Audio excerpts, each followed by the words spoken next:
I just have to say that, wow, what a family in this room. I don't usually like doing this stuff. The colleagues that I work with know that.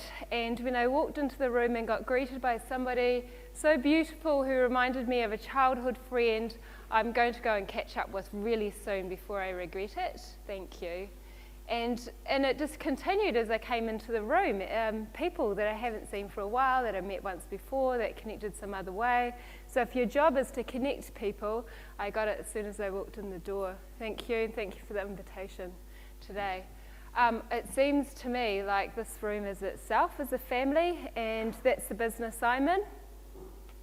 At Ōrākei, there's a pretty huge family. It lives within the neighbourhood and extends out to wherever it may live now, but their connections and roots are back at home in Ōrākei with Ngati Whatua. I've got the best job in the world. I just have to sky it. I just have this most fantastic job. I get to choose what I want to do, and as long as it comes under a couple of headings. I get to work with people, I get to work with plants, and after that I get to do what I like, as long as there's people and plants and trees and birds and bees and a whole lot of other things. Neighbours, my actual neighbours are in the room. This is how fantastic today is.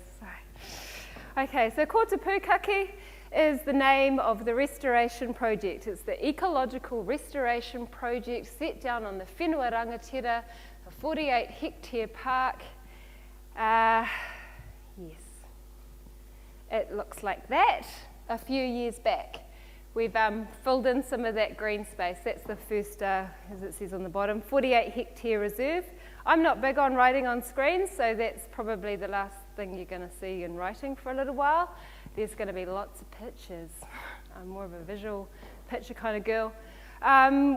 It came about because that family were the family of Ōrākei, the extended hapu that live there, were asked to relate to a management plan, and as you can see there's not a lot of paths up there, and there was a lot of paths in the plan. There was a lot of possible roads, rubbish bins and whatnot. They didn't know what kind of plan that was. They were wanting these things. Just for a little bit of interactive thing, put your hand up if you know one of the plants on there. They're not called tui food butterflies or summer or spring. Put your hand up if you actually know a plant on the screen, the name of it. Wow. Really? Come on. One? No? Okay. That's my other part of my job. I need to connect the people with the names of those plants, how they grow, where they grow, what they can do for you, and what you need with those families. And as I said, the family is Ōrākei, and part of that whenua rangatira under the Ōrākei Act is we share it with everyone. Okay, so key part of my job is teaching what those things are, because under that management plan, they wanted those things back. And what we found out was everybody in that neighbourhood knows one of the plants they wanted. Some of them knew 10, some of them knew 100, some of them knew hundreds, and some of them knew what they all do. We cannot live by plants alone, and a lot of those plants were for the birds. A lot of the people from there could remember being there previously and hadn't seen for a while. And they didn't want to pass, they wanted to know where their birds were. So for a year, we had that consultation thing, which in Ōrākei involves going to the auntie's house, sitting down, having a cup of tea. I love my job. So we went out and they told us stories. And we built up the stories and the stories with the maps, and the thing that came about was they weren't used to landscape plans. Half that management plan, they didn't even understand it. It was the same map with different lines all over the show, and what had it got to do with them? So we developed a plan that looked like that and that. Just a lot more pages. And they were okay with it after a year of it, and so we opened it up to community planting days. So that was back in 2001. We've held for a year since then, and we've planted, if you were into stats, so 12 years times 4 days, 175,000 plants, most of them grown on site, not all of them. It's a lot of numbers. We keep making sure that every year we're still focused on those. It wasn't just general plants, and it wasn't just to bring the birds back. There was a lot of people in our community that want to know where their resources were. Weaving is a big deal. Eating is a big deal. Medicine is a big deal. And we had discussions about how to do that. Should we have a medicine garden? And should we have a weaving pa? And we could have those. And as part of the education to connect the people with the plants, we could have labels and names. And we decided that 48 hectares was the garden, and we will teach the names. And so the park is about education, sharing, learning, and building our resources. We don't always do things the traditional way, which is to go and get them all out of the nursery. Our harakeke, we have got 17 of those 60 named varieties and a whole lot of treasures that are unnamed, but we know who has gifted them. We get those plants and we have built up our stock, so we've planted about 10,000 weaving varieties, 10,000 harakeke of those weaving varieties. And we do that straight from our own stocks. We have more than we need, and because we like sharing, we now share out and try and establish paths in other places. We don't just put the plants in the ground, we're open to opportunities to share our knowledge of how we use them. I'm not a weaver, that's not my job. My job is the shopper. You come to me with your ingredients list, I'll get it growing, we'll put it in the ground. And when I say we or me, I actually mean up to the 45 staff that we've had through the last 10 years that we've trained, helped, developed, nurtured. We is all of us. The top left is the before photo. This is the area above Kelly Tolton's. If I say Tamaki Drive, most people know. If I say Mission Bay, they kind of do. If I say Okahu Bay, they go, all right. When I go Kelly Tolton's, it's amazing. Everyone goes, all right, I know now. So it's above Kelly Tolton's, between Okahu Bay all the way to Mission Bay, and you're all invited. This is the before shot, as I said, and the tikoko were the only plants there. The kind of wavy line that looks like a driveway is the driveway. We made the driveway on top of the well-engineered swale drains, because before I turned up, it turned out that there was a lot of overland sheeting, erosion, water going over the cliffs, roading things. Some of you might remember the Pukaki that came down and held up the Saturday morning traffic on Tamaki Drive. Not a good look. So they put in these drains, they try to divert the water. I didn't know that exactly when I planted all the drains. Got in trouble with the engineers. That was planting day 101. They've now agreed that with the hundreds of thousands of plants there, they don't need the drains anymore, and it's our driveway. The photo down on the right-hand bottom from where, yes, the same as you, fancy that. That's a photo of Ngati, Rob. She is this most beautiful woman who, with knowledge of weaving, amongst other things, and looking after her children, her grandchildren. She's just left, retired from our work at a very young age this week.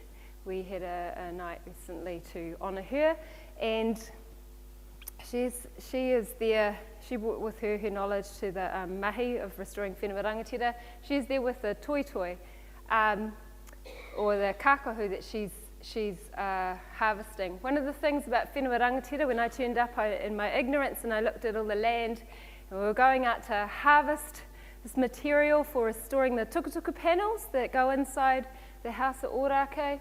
Turn up on Saturday, we're going out to Piha. We've got resource consent from ARC at the time, and we've got consent from the other iwi, and we're going to go and harvest toitoi. I'm like, why are we doing that?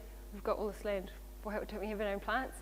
One of the aunties that's now passed away that works with Ngati, She turned up the next day with a sack of seeds and goes, well, here you go then, dear. We now have 2,000 plants up on the whenua. We have, they restored the 89 panels for the house. We now have enough of those resources. So not only do we have the space to share in the harakeke, we actually have the seed stocks. It's all about the sharing. Okay, I'm going to go over this really, really briefly because we're not the experts in this. We're just babies at it. But it was very much the beginning of the plan was, yes, okay, there's birds and there's materials for doing all the things that we need to go and harvest. We've got the plants for making hinaki for fishing. We've got the plants for making the kono for eating our food. But where's our food? We can't live by karaka berries alone. And so a huge part of the project now, it's come in the later stages, since 2009, is looking at our waste recovery, zero waste on the marae, and where do we put that, building gardens, and we've, as I said, it's just such a family. We had the privilege of Richard helping us as well. Okay, so in the beginning, they were just kind of testing the waters, as in the council and other powers that be, the Reserves Act. We weren't sure if we would know what we were doing. Fair enough, we hadn't done it before. There's a golf course up there. And so they, took about four years in before they let us actually grow our own plants for our own project. And we're like, we'll be right. We now produce enough plants for our projects and some surrounding projects. We've totally outgrown our nursery space. One of the things forward for us is not necessarily building the biggest countdown pack and save of all nurseries for tamaki. It's how do we help other people build community nurseries as well. I'm skiting, but we're really good at what we do. And if somebody else wants to come and share and find out what we do, our door's always open.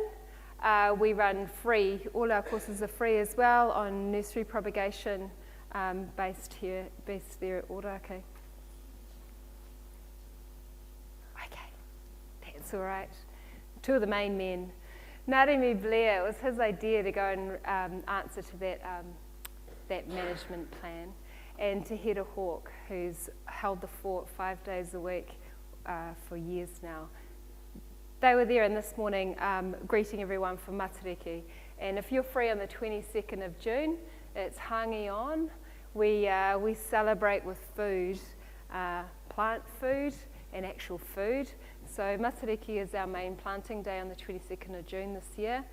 It looked like that. That's a little while ago now. It's one of 7 gullies. Our staff love what they do, and the children keep our staff in line. Why can't I ride the quad bike? This is some of the young guys that have come through, some of them from high school. Another guy left this week as well. He'd come from school and he's off to Europe now, taking what he knows with him. We use historic sites such as the gun emplacements for practicing our local artwork and joining other art programs and youth outreach like the Urban Life Project.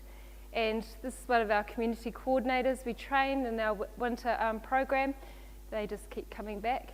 Nick's wanting to start a big food forest on the North Shore, and if anyone's interested, I can marry you up with Nick. This is Yvonne. She came as well as part of our training program. We've trained, I think it is now 46 people through our winter program that's open to everybody. Our friends from the Auckland City Mission always join us, and Whatua from local schools. That's all right. Not at all. So, as I said, lots of pretty pictures. The main thing I probably want to tell you right now is ko te Pukaki. Who here's on Facebook? Yay! Okay, if you go and find us as a group, ko te Pukaki, there's plenty more pretty pictures, but there's also how to join these guys at our planting days and actually find more on the ground. Thank you. Thank you.